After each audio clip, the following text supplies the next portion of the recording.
Guys આયુષનું paper અપાઈ ગયું છે પણ મેં અને જાનવી બેવ ટેન્શનમાં છે. કેવું ગયું હશે એનું પેપર? પહેલી વસ્તુ કે એનું પેપર કેવું ગયું હશે. ફોન કર્યો મેં કીધું કેવું ગયું તો કે આવું છું ઘેર. પપ્પા કે સારું ગયું છે એમ. સારું ગયું છે એમ તો એવું કે છે પણ જોઈએ બાપુ. એમ તો ગુજરાતી નહોતું એટલે એટલું ટેન્શન નહીં. અને જાનવીનું હવે 3 વાગે ચાલુ થશે. બહુ મગજ મારી તો કેવી કિસ્મત, એક જ દિવસે 2 છોકરાના પેપર.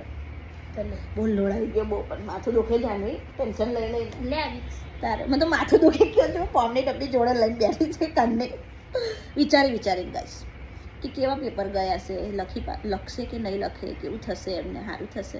જાનવીને તો વાંધો નહીં, 10માં જ એક્ઝામ આપેલી છે એટલે, પણ આયુષનું બહુ ટેન્શન હતો, બહુ જ ટેન્શન હતો. અને પપ્પા લઈને આવે છે હજુ આવ્યો નથી. જોઈએ એનું રિએક્શન કેવું છે એવું. કેવું ગયું પેપર?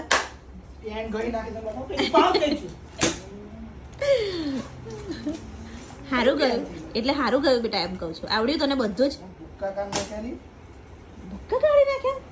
શું વાત છે?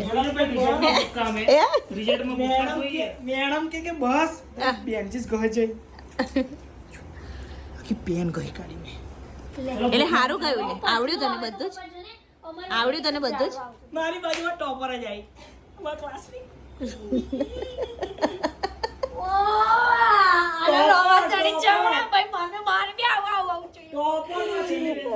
એ ગ્રેડ વાળી છેલ્લી બેન્ચીસ નંબર, એ ગ્રેડ વાળી છોકરી બધું બતાડ્યું, આખું વ્યાકરણ બતાડ્યું કે આ હું વાત કરું છું. સારું ચાલ ફેર.